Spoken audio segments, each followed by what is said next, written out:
My name is Lauren, and I was my mom's first child. She had me when she was still figuring out her life. She got married young, right after high school, to my dad, Scott. They were more focused on love than on money, which didn't work out well for long. I was still just a little kid when she met Kyle, a guy with a lot of money and a fancy car. She left my dad, took me with her, and never looked back, except to collect the alimony checks. At first, Kyle seemed nice. He would bring me little treats and let me play in his big office filled with shiny things. But my mom changed around him. She always looked at me like I reminded her of a life she wanted to forget. One evening, I overheard them talking in the kitchen while I was supposed to be watching TV. "She's too much like Scott," my mom said sharply. "Always asking questions, always looking at me like he used to." I didn't understand what she meant at the time, but it hurt to hear her talk about me like I was a problem. I loved my real dad. Sure, he lived in a small apartment on the other side of the city, but every moment with him was fun, even if we were just playing in the park or eating cheap pizza. My mom's words from that night stuck with me, and she only became more critical over time. "Can't you do anything right?" she'd say whenever I tried to help around the house or did my schoolwork in the living room. My dad, on the other hand, was different. "You're doing great, Lauren," he'd tell me whenever I showed him my grades or a drawing from school. "Don't let anyone tell you otherwise." Life at my mom and Kyle's house got more stressful when I started school. My mom was always talking about appearances, how I needed to wear the right clothes and hang out with the right kids. "Why can't you dress like Karen's daughter? Look at her," she'd say, showing me a picture from a party I wasn't invited to.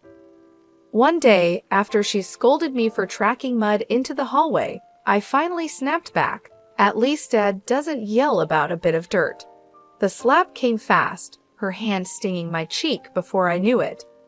I even saw it move. "Don't talk about your father like that," she hissed, her face close to mine, her breath smelling of coffee and anger. Tears started to fill my eyes, but I held them back, just like Dad taught me. That night, lying in my bed, I promised myself I wouldn't let her see me cry. I wouldn't give her that satisfaction. When Mom announced she was pregnant again, the whole house felt different, like something big was about to change, and not in a good way. She had that glow people talk about when they're expecting, but it never seemed to shine in my direction. "I'm having a baby with the man I love, Kyle. It's going to be perfect," Mom said one evening, rubbing her belly while Kyle beamed like he'd won a prize. Kyle, always trying to charm, added, "We'll need to redo the guest room, make it fit for a little princess." My heart sank. They were talking about my room, my little corner in their world. "What about my room?" I asked, trying to keep my voice steady. Mom shot me a look, her smile turning tight. "You can move into the smaller room, Lauren. It's only fair. The baby will need the space." The way she said fair made it sound like it was already decided, no room for arguing. So I moved, packed up my things, and settled into the smallest room in the house, barely bigger than a closet. Time flew by, and soon Mary was born. She was all anyone could talk about. "Isn't she just the most beautiful baby you've ever seen?" Mom would gush to her friends over the phone, cradling Mary like she was the most precious thing in the world. "Yeah, she's cute," I'd mutter, trying to join the conversation. Cute was an understatement. Mary was adorable, and I couldn't help but love her from the moment I saw her. I wanted to be a good big sister, to be involved and help out. One afternoon, I tried to sneak into Mary's room while Mom was busy in the kitchen. I tiptoed in, peering over the crib at my baby sister, who was gurgling happily. "Hey there, Mary," I whispered, reaching out a finger for her to grab. But Mom must have heard me, because suddenly she was at the door, her voice sharp as a knife. "What are you doing, Lauren? I told you to ask before going into her room." "I just wanted to see her," I protested, feeling the familiar sting of tears pricking my eyes. I wanted to help, but Dad was different. During one of my weekends with him, I'd opened up while we were having pizza at our favorite spot. Mom's always on edge when I'm around Mary. It's like she thinks I'll break her or something, I said. Dad chewed thoughtfully before replying, You know, Lauren, some people just have a hard time sharing love. It's like they think there's only so much to go around. But remember, you've got a big heart. Don't let your mom's behavior make you think otherwise. His words helped a little, but back at Mom's house, the distance between us kept growing. Even when I tried to share stories about school or friends, Mom's attention was always split, half listening and half watching Mary. One day, I came home with a school award, second place in the science fair. I was so excited, clutching the certificate like it was a ticket to their approval. Look, Mom, I won this, I exclaimed, holding it out to her as she fed Mary. That's nice, dear, she said without looking up. Put it on the fridge or something. Or something, I echoed to myself, the words feeling empty. I stuck the certificate on the fridge, a bit crooked, and stepped back. To them, it was just another piece of paper, just another day in Mary's shadow.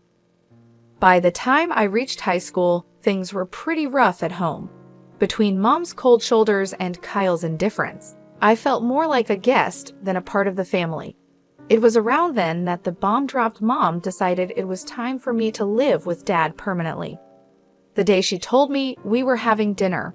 It was one of those rare moments where it was just her and me at the table. Kyle was late from work, and Mary was already tucked in.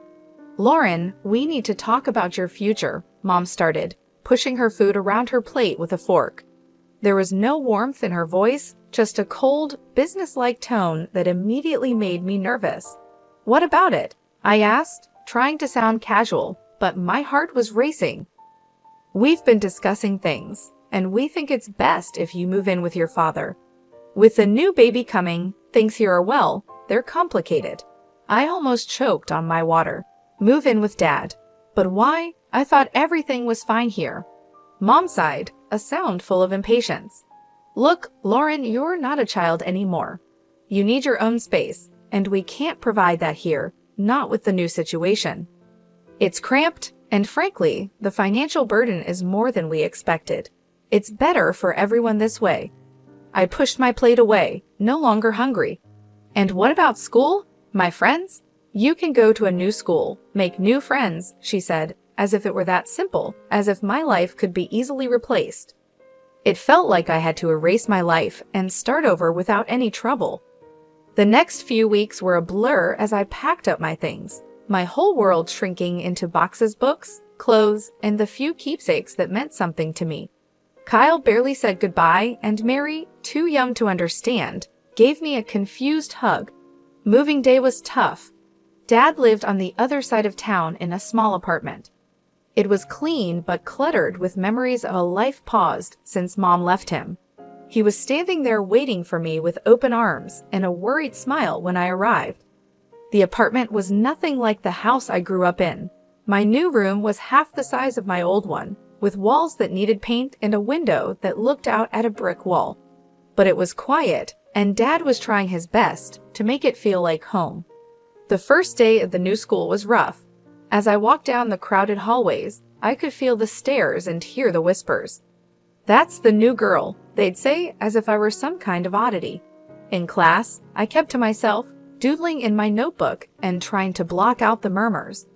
When the bell rang, I was the first one out the door, not wanting to linger. At home, Dad noticed my mood. How was school? He asked, trying to keep his tone light. It was fine, I lied, shrugging off my coat and dropping my bag by the door. If it gets tough, you tell me, okay? We're in this together. You're not alone, Lauren. His words meant a lot, but the loneliness I felt was deep and gnawing. It wasn't just about missing my old friends or the big house. It was about feeling unwanted, like I was pushed out because I was too much of a burden.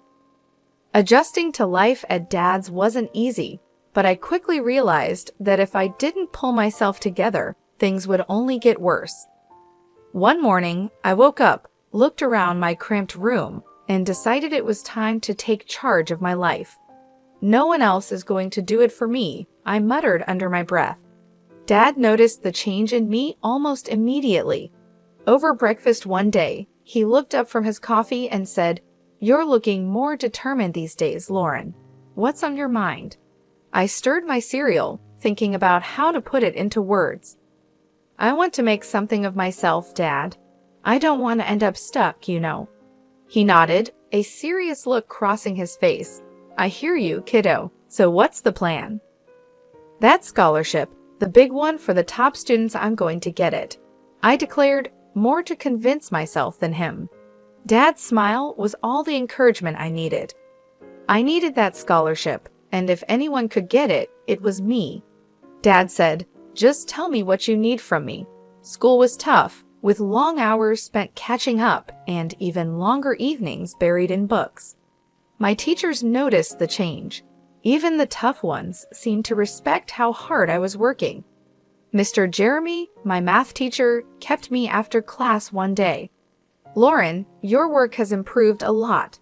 What's driving this?" he asked. "I need that scholarship," I replied bluntly, packing up my stuff. "I've got plans, and they don't include being stuck here forever." Mr. Jeremy studied me for a moment, then nodded slowly. "Well, keep at it, and let me know if you need extra help. I'm here." Making friends wasn't easy, but I managed to find a few people who didn't mind that I was focused on my goals. During lunch, I'd sit with Linda and Peter, two kids who weren't exactly popular but knew how to laugh. "So, Lauren, you're like a library ninja now, huh?" Peter joked one day, nudging me as we sat down with our trays. I cracked a smile. "Yeah, got to be stealthy if I want to snag the best study spots." Linda chimed in, her voice soft but sincere. "It's cool what you're doing, Lauren. Most wouldn't bother." Days turned into months, and the pressure grew as the application deadlines got closer. Dad was my rock, always there with a hot meal and a listening ear whenever the stress became too much. The day I got the scholarship letter, my hands were shaking as I tore it open. Dad was right there, holding his breath. I scanned the words, my heart pounding, and then I cheered so loud the neighbors probably heard. "I got it, Dad. I got it." I jumped up, the letter flapping in my hand like a flag of victory. Dad swept me up in a big hug, laughing and cheering right along with me. "I knew it. I knew you could do it." As I packed up my things for college a few months later, I felt ready. The future was bright, and for the first time, it felt like it was truly mine. I was leaving, but I was taking all these lessons, all this love and hard-earned wisdom with me. After graduating with honors and establishing a solid career, I finally felt like I was on stable ground. I was 25, doing well at my job, and had just started dating a great guy from work named Eric, who had been nothing but supportive. Then, out of the blue, my mom called. We hadn't spoken much since I moved out, but suddenly here she was asking more like telling me something. "Lauren, your sister Mary is going to college in your city. We've paid her tuition, and we think it'd be best if she stayed with you," Mom said, making it clear this wasn't just a suggestion. I hesitated, memories of our strained relationship running through my mind, but I wanted to believe things could be different this time. "Okay, Mom, I'll help Mary out. It might be nice to reconnect," I said, trying to keep any doubts out of my voice. Mary moved in 2 weeks later, and it was obvious right away that we were very different. She was as stunning as ever, completely focused on her looks and living a high-maintenance lifestyle. She brought with her a suitcase full of expectations and a personality that expected them to be met. "Can you make sure we have almond milk and kale?" "I'm on a special diet," Mary said casually on her first evening, checking herself out in the mirror. "Sure, I'll add them to the grocery list," I replied, trying to be accommodating. But living with Mary turned out to be harder than I expected. She partied like there was no tomorrow, often coming home at dawn, her carefree laughter echoing through the apartment while I lay awake, worrying about work meetings and presentations. One afternoon, Eric came over while Mary was getting ready for another night out. I noticed how she smiled at him just a bit too sweetly, and for a bit too long. After she left, Eric spoke up. "Lauren, I think Mary's got the wrong idea about me. She's been, flirty." I felt a wave of anger and embarrassment. Thanks for telling me, Eric. I'll talk to her. When I confronted Mary, she just laughed it off. Oh, come on, Lauren, I'm just being friendly. Besides, can I help it if he likes me back? That's my fiancé, Mary. You need to respect that, I replied, my voice firm. Her laugh turned cold. Lauren, I'm used to getting what I want. I always have. That was the last straw. I couldn't live like this, feeling like I had to guard my life from my own sister. You need to find another place to live, Mary. This isn't working out, I said, making it clear that I meant it. I told her my decision was final, and Mary stormed out, slamming the door behind her. Within an hour, my phone rang. It was Mom, and her voice was cold and sharp. You're such a jealous girl, Lauren. You can't stand to see your sister happy, can you? I just want respect, Mom, that's all, I replied, but it was like talking to a wall. After that, things went quiet between Mary and me. I heard through the grapevine that she dropped out of college and was drifting through her social circles on charm and whims. As for me, I refocused on my life with Eric, my work, and rebuilding my boundaries. 3 years flew by since I last tried to patch things up with my family. Things were going well for me, I was moving up at work, and life with Eric was better than ever. That's when I heard the news about Mary. She had dropped out of college and was getting married to some rich guy she'd met. Feeling a mix of curiosity and goodwill, I picked up the phone to call home and offer my congratulations. Mom answered, her voice cold and distant as always. Mom, I heard about Mary's wedding. I just wanted to say congratulations, I started, trying to keep my tone light. Well, don't bother. We're not waiting for you at the wedding. It's for rich people only, and we don't need any beggars there, she spat out, her words cutting deep. I clenched the phone a little tighter, feeling the old sting of rejection.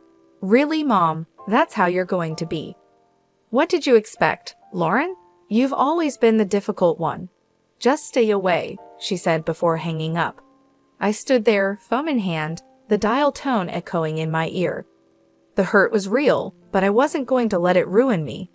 I found out later that they'd spared no expense on Mary's wedding, hiring popular artists and actors to make it a lavish affair. Time passed, and life didn't stand still for me either. Eric proposed, and suddenly I was planning my own wedding, nothing extravagant, but every bit filled with love and sincerity. I called Dad to share the news. He was overjoyed. Lauren, that's wonderful. You bet I'll be there. I wouldn't miss it for the world, he said, his voice brimming with happiness. Encouraged by Dad's reaction, I made one last attempt to bridge the gap with my mom. I dialed her number, my heart racing as I waited for her to pick up. Mom, I'm getting married. I want you to come, I said, holding my breath. Her reply was as cold as a winter breeze. No, Lauren, not interested in attending some modest gathering of losers. Count me out. I swallowed hard, fighting back the hurt. All right, Mom, take care, I said and hung up, knowing it was probably the last time I'd invite her into my life. Our wedding day was simple but beautiful. Dad walked me down the aisle, his presence a steady comfort. The room was filled with genuine smiles and heartfelt congratulations, a stark contrast to the grandeur and coldness of Mary's wedding spectacle. Our modest reception was filled with laughter, dancing, and stories.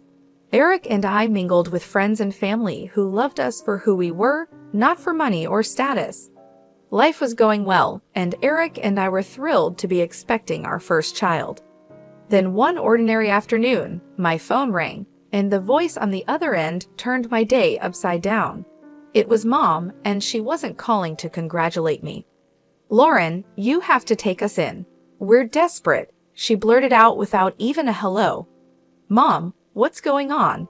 I asked, though part of me didn't want to know. It's all gone wrong. Kyle's business failed. We mortgaged the house for Mary's wedding, and now it's all just gone. And your sister's marriage is over. Her husband kicked her out and is demanding money for her cheating, she explained hurriedly, her voice edged with panic. I took a deep breath, trying to process the flood of information. Okay, slow down. What exactly are you asking of me? We need a place to stay, all of us. We're coming to your house, she stated matter-of-factly, as if it were the most obvious solution. The request, or rather the demand, hit me hard. No, Mom, you can't just decide to move in with us. It doesn't work like that. Lauren, you owe us after everything we've done for you, she snapped, her voice sharp and commanding. That struck a nerve. Oh, you, Mom? Remember how you were when I needed you most? You pushed me out. You chose everything over me. And now you expect me to just open my doors. Her voice rose. You're being selfish, Lauren. Where is your family spirit? I am your mother. And you've never let me forget it. But being a mother doesn't mean what you think it does. It's not about debts and demands. I shot back, my patience wearing thin. Her fury was palpable even through the phone. You'll regret this, Lauren. I might even take you to court to get what I deserve. I couldn't help but laugh, but it was more from disbelief than anything else. Go ahead and try, Mom. Remember, Dad was my guardian when you kicked me out. What are you going to claim? That your daughter wouldn't let you live off her after you threw her out. There was a pause, and I could almost hear her thinking. This isn't over, Lauren, she finally hissed before hanging up. Life after that last call with Mom felt like a fresh start, a real new beginning. Eric and I were busy getting the nursery ready, picking out paint colors, assembling the crib, and navigating the usual ups and downs of pregnancy. It was a bright and early Friday morning, and I was setting up some baby clothes we had just bought, folding them neatly into the new dresser. Eric was drilling something in the corner, the electric screwdriver buzzing away. He stopped, wiped his forehead, and looked over at me with a smile. How's it going over there, Lauren? Need any help? I've got it, thanks. Just thinking about everything. It's really happening, huh? I responded, running my hand over a tiny soft onesie. It really is. We're going to be parents, Lauren, he said, his voice full of awe and a bit of nervous excitement. Just then, there was a knock at the door. I was surprised. Who could it be this early on a Friday? Eric went to answer it while I continued organizing. I heard voices, and then Eric called out, Lauren, it's for you. Walking into the living room, I was surprised to see my dad standing there with a big grin on his face and a teddy bear in hand. Surprise, he exclaimed. Dad, what are you doing here? I couldn't hide my delight as I rushed over to give him a big hug. I wanted to come and see how my favorite daughter is doing, and I brought something for my future grandchild. He handed me the teddy bear, which was soft and cuddly. Thank you, Dad. It means the world to me that you're here, I said, feeling a bit emotional. We sat down, and Dad looked around at the half-assembled baby furniture and the stacks of baby books. Looks like you're almost ready for the little one. We're trying. It's a lot, but we're excited, I told him, then paused, biting my lip.